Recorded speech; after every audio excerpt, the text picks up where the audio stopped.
अस्सलाम वालेकुम, welcome to the session. मैं डॉक्टर ज़हीर खालिद। देसी टोटकों के ऊपर हमारा सेशन चल रहा है। तो देसी टोटकों में आज का हमारा जो टोटका है वो है पीछा मारना, जानवर का प्रोलैप्स कर देना, पीछा मारना। इसका क्या इलाज है? तो पीछा जानवर दो स्टेजेस पे मारता है। पहली है जब वो हामला होता है, उसके पेट में बच्चा होता है। 6-7 माह पे कुछ जानवर पीछा मारना शुरू कर देते हैं, कुछ जानवर बच्चा देने से को 10-15 दिन पहले पीछा मारना शुरू कर देते हैं। दूसरी जो स्टेज है वो है बच्चा देने के बाद। तो अभी हम पहले बात करेंगे कि बच्चा देने से पहले जानवर अगर पीछा मारता है तो कोई ऐसा देसी नुस्खा या टोटका जिससे इसको हम स्लो कर सकें या रोक सकें। तो एक बात जहन में रखें कि जो देसी टोटके हैं पीछा मारने के लिए, ये इफेक्टिव है सिर्फ उस केस में जब जानवर पीछा किसी बीमारी की वजह से या किसी मसले की वजह से मारेगा। अगर उसमें जेनेटिकली ये चीज़ आई है, विरासत से चीज़ आई है कि उसको बाप की तरफ से या माँ की तरफ से पीछे वाले जीन्स मिले हैं, तो उसका पीछा नहीं रुकेगा। उन जानवरों का पीछा रुकेगा जो किसी वजह से पीछा मार रहे हैं। कोई बीमारी आ गई है, या यूट्रस में इन्फेक्शन है, वजाइना में इन्फेक्शन है, या खुराक हम ऐसी दे रहे हैं उस वजह से है। तो अभी हम पीछे का टोटके से पहले मैं कुछ चीज़ें बताऊंगा पीछे के मुताल्लिक। उनमें सबसे पहली चीज़ है पीछा मारने में जो फीड हम जानवर को देते हैं उसका रोल। देखें, एक चीज़ याद रखें, फीड का मेजर रोल है पीछा मारने में। फीड कौन सी? उल्ली वाली फीड जो है वो सबसे ज़्यादा जानवर को डैमेज करती है। कि हम क्या करते हैं, खुश्क रोटी पड़ी हुई है, उसको उल्ली लगी हुई है, हमने कहा जी इसको उठा के सुखा के जानवर को डाल दें। आपने सुखा तो ली, लेकिन वो जो उल्ली, वो जो फंगस, जो टॉक्सिन उस रोटी के अंदर आ चुका है, वो धूप से या सुखाने से ख़त्म नहीं होगा, वो जानवर के अंदर जाएगा, वो ये प्रॉब्लम करवाएगा। सिर्फ पीछे का प्रॉब्लम नहीं करवाएगा, मास्टाइटिस भी करवाएगा, जानवर के दूसरे नुकसान भी देगा, इवन के जानवरों से एक्सपायर भी हो सकता है। तो पहली तो चीज़ ये कि आप वंडा या कोई भी ऐसा दाना वो जानवर के लिए इस्तेमाल ना करें जिसमें उल्ली या टॉक्सिन है। हम मंडी जाते हैं जानवरों के लिए दलिया लेने या कोई वंडा लेने, तो हम कहते हैं, फ़र्ज़ करें हम मकई का दलिया लेने गए हैं या मकई लेने गए हैं जानवर के लिए, हम कहते हैं यार फीड ग्रेड दे दे। मतलब फीड ग्रेड से मुराद है जो सबसे पुअर है, जिसमें ऑलरेडी टॉक्सिन ग्रो कर चुका है, वो दे दें। तो जब हम अपने हाथों से अपने जानवर को जहर खिलाएंगे तो मसले तो आएंगे। सो जानवर को फीड लेने से पहले क्वालिटी पे जोर दें। टॉक्सिन वाली फीड हरगज मार्केट से ना उठाएं अपने जानवरों के लिए।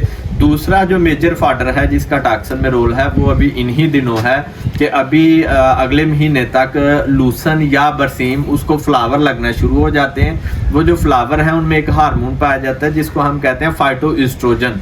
वो क्या करते हैं, वो भी जानवर को पीछे की एक बड़ी वजह है कि जब हम बरसीम, फूलों वाला बरसीम या फूलों वाला लूसन जानवर को डालना शुरू करते हैं तो वो उस बरसीम के ज़रिए जानवर के अंदर वो हार्मोन जाता है, और वो भी पीछे की एक बड़ी वजह है। तो सो उन दिनों जब आप देखें कि आपका जानवर पीछा मारना शुरू कर गया, तो हर वो बरसीम या लूसन जिसको फूल लगना शुरू हो गए हैं वो बंद कर दें। अब उसके बाद हम आते हैं टोटके के ऊपर। इसके बाद आपके पास पहला ऑप्शन है सरसों का ऑयल। जानवर को सरसों का ऑयल दें, 1 पाव से ज़्यादा एक वक्त में हरगज़ ना दें, वरना आपका जानवर जो है उसका नुकसान हो सकता है। तो एक दिन छोड़ के एक दिन 1 पाव सरसों का तेल दें, इससे अक्सर जानवर ठीक हो जाते हैं।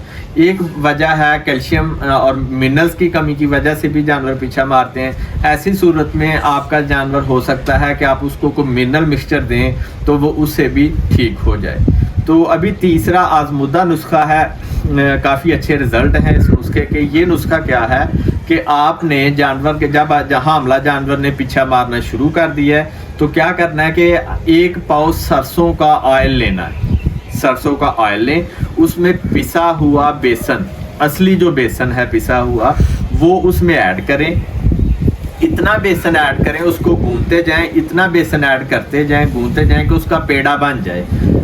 1 पाव सरसों का ऑयल है और उसमें बेसन की मकदार कितनी है? बेसन की मकदार इतनी है कि पेड़ा बन जाए। बेशक वो आधा किलो बेसन डाल के पेड़ा बने या 3 पाव बेसन डाल के पेड़ा बने, जितना भी बेसन डाले, पेड़ा जब बन जाए तो वो पेड़ा जानवर को खिला दें पहले दिन।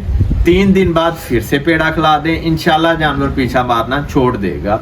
अगर फिर भी नहीं छोड़ा तो आप एक पेड़ा उसके 3 दिन बाद मजीद दे सकते हैं। 3 पेड़े आप इस तरह के जानवर को देंगे तो इंशाल्लाह अगर वो किसी मसले की वजह से पीछा मार रहा है तो वो छोड़ जाएगा, लेकिन अगर वो विरासती तौर पे उसमें ये चीज़ है तो फिर वो नहीं छोड़ेगा इस चीज़ को।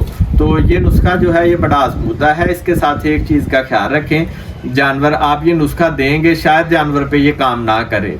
वजह आप हैं। कैसे?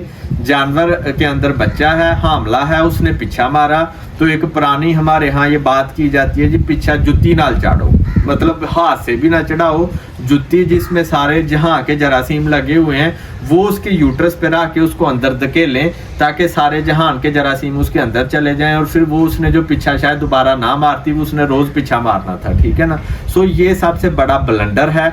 जूते के साथ या चमड़े के साथ जी पीछा चमड़ा ठंडा होता, कोई ठंडा नहीं होता चमड़ा, ठीक है। जब भी जानवर अगर प्रोलैप्स करता है तो उसका तरीका है पहले अपने हाथ वॉश करें साबुन के साथ, फिर पायोडीन मंगवाएं, पानी लें, उसमें पायोडीन डालें, उसके साथ जानवर का जो पीछा बाहर आया हुआ था उसको अच्छे तरीके से वॉश करें, फिर उसी पायोडीन में अपने हाथ इस तरह से वॉश करें और फिर अपने हाथों साफ सुथरे हाथों के साथ उस पीछे को अंदर धकेलें, ठीक है जी। जितना आप जरासीम को अंदर जाने से रोक देंगे उतनी जल्दी जानवर ठीक हो जाएगा। अगर जुत्ती से चाड़ने वाली या चमड़े से चढ़ाने वाला ब्लंडर किया तो ना तो कोई नुस्खा कारआमद होगा और ना ही कोई इंजेक्शन कारआमद होगा। तो इस चीज़ का ख्याल रखें। इसके साथ मुझे इजाज़त दें। अल्लाह हाफिज़।